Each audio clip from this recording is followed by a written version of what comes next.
And I gotta tell you, your father is like so country when I'm connected with him. Because he goes, he goes like this, and he goes, Sonny, you don't know me, because I would have put a gun to my head. He goes, before, he goes, I would have had any operation done. He accidentally shot himself. What? Yes.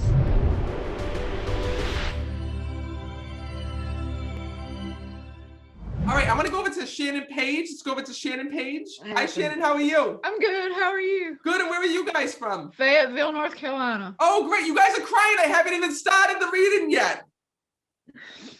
First of all, there's a couple, is this, who's this next to you? This is my mom. Oh, perfect, nice to meet you. I've told her all about you. Oh, thank you.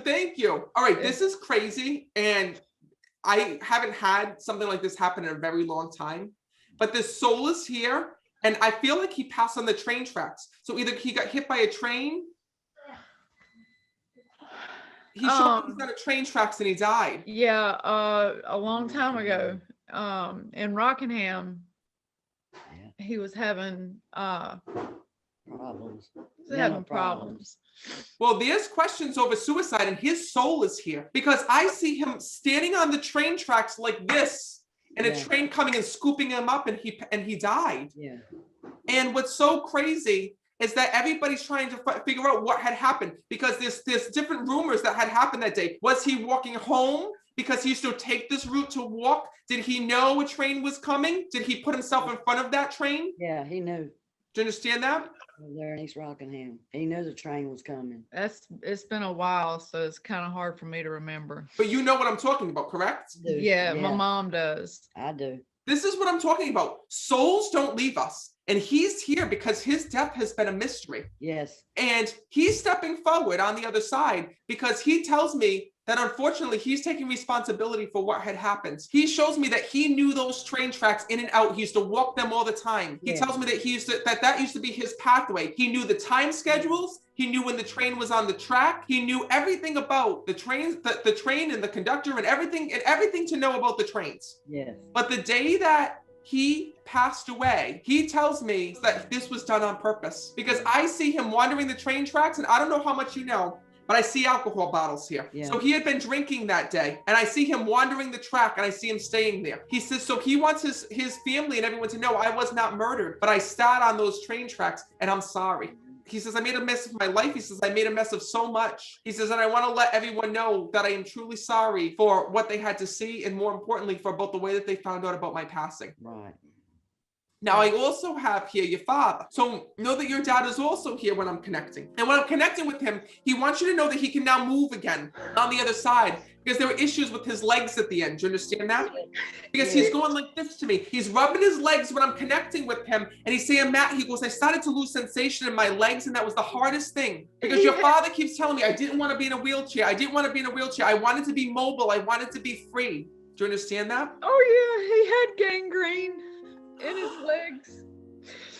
But did it almost travel to the other leg? Because he's telling me it went from one leg to the other. Yeah. Yeah, he had diabetes. Yes, they were gonna cut his toe off, but he wouldn't let him. He wouldn't let him amputate. Right before he died. Your father says to me, first of all, there's a couple different things. This is a very deep message that I have to tell you. Because first of all, your father wants to apologize for not taking care of himself here in this world. Oh my God. I know. Your father's telling me how he got this gangrene. I know what had happened because he tells me. Stubborn. He shows me he was wearing shoes without socks on. Yep. All the time. And used to say to him, wear your socks. What are you doing? You need to wear your socks. Right. Yeah, because he would bleed a lot from his feet. So he's showing me his having his feet in shoes and him not having socks on, and that all of a sudden it started to get bacteria. And then next thing you know, he says to me, he tried to keep it a secret from you guys. Yeah, he did. And that's what caused his passing. His passing was really hard because they had to keep him knocked out. He kept he wanted to go home. He says to me that what he wants you to know is that you need to forgive yourself for the way that he had died, because you're so upset every single day because you watched him suffer. But he says to me, Matt, he goes, I need to let my family know it was not their fault. This could have been avoided. He says, because he tells me that throughout his life, anytime that he would get sick, he would never tell you. And then next thing you know, you would find out yourself when he would get a fever, or next thing you know, he would pass out, or he would have an issue. And then he tells me, Matt, they were always rushing me to the doctors. They were rushing me to the hospital. They were bringing me to this place, that place, the other place. And then you used to get so upset with them and you used to be like, Dad, like we literally went over this. You have to tell me when you're sick. He would be in the hospital and rip out his IVs because he was going on. He says to me that what he needs you to know is that there was no way he was going for an operation and there was no way he was getting his leg taken off. No, he wouldn't have. He says, so the one thing that he wants to let you know is that even though it was so hard, and you kick yourself every day because you say, oh my God, listen, your loved ones will tell me your thoughts and the things that are holding you back from healing. And he tells me that the reason why you're not able to heal, the reason why you're going through so much pain is every day you go back and you think, oh my God, if I just would have gotten him to the doctor a week sooner, if I would have just gotten him there, if I would have forced him, I should have forced him and thrown him in the car and brought him to the doctors. right. He said to me, listen, you know me, he goes, and I wasn't being forced. And I gotta tell you, your father is like so, country when I'm connected with him. Because he goes like this to me, he goes, Sonny, you don't know me, because I would have put a gun to my head. He goes, I would have had any operation done. He accidentally shot himself. What? Yes. But he lived through it. I mean, they lost him a couple of times, but he came through it. That would be the reason why, because he says to me, he's telling me he would have put a gun to his head. That's what he says to me. He goes, Yep. Here's your father, right? He's so funny because he's so, I love when spirit uses their personality. And this man is like so calm, cool, and collected. He's like this when I'm talking about. He's rocking like this back and forth.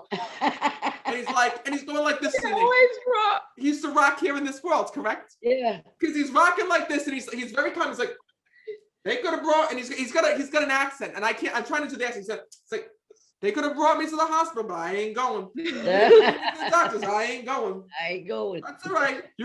I'll put a gun to my head. I ain't going. I don't know what's wrong with them. I ain't going. And that's what he is. And he says to me, listen, he goes, I was stubborn, but that's how I was.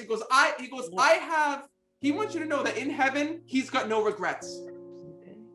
Because he lived life the way that he wanted to here in this world. Yes, he did. The only thing that he regrets is not telling you, because he knows that you're holding on to those burdens and you're holding on to that pain. So he says, please, he's begging you. He says, please tell my family to let it go. I love them. I'm in heaven. He says, and Matt, can you believe my family didn't think I made it to heaven? Can you believe that they were saying there's no way he's going to heaven? He tells me that you weren't going to come today because you thought that he wasn't going to be in heaven. He was a devil. He says to me, he goes like this to me. He's rocking back and forth. He goes, I paid for my sin. But he wants you to know that the two of you together is what means so much to him. Thank you for loving him. Thank you for caring for him. And know that every day that goes by, he says, I'm a guardian angel right here and with you. He says, think about me and know that I'm just watching over you every single step of the way. All right, I'm going to leave you with that. Thank you. Thank you. By the way, one other thing. What's with the tattoo on his arm? He had a rebel flag and an eagle. A Confederate flag. And he wanted a tattoo of a big freight train because his name's Choo Choo. Oh my God. He did a tattoo of a train on his other arm, but he never got it. He does in heaven. He wants you to know he's got the tattoo on his arm. He says, and no, he says that I'm complete. You got that train tattoo. Yeah. I'm going to leave you with that, okay? Thank you so much, Matt. Oh, you're very welcome.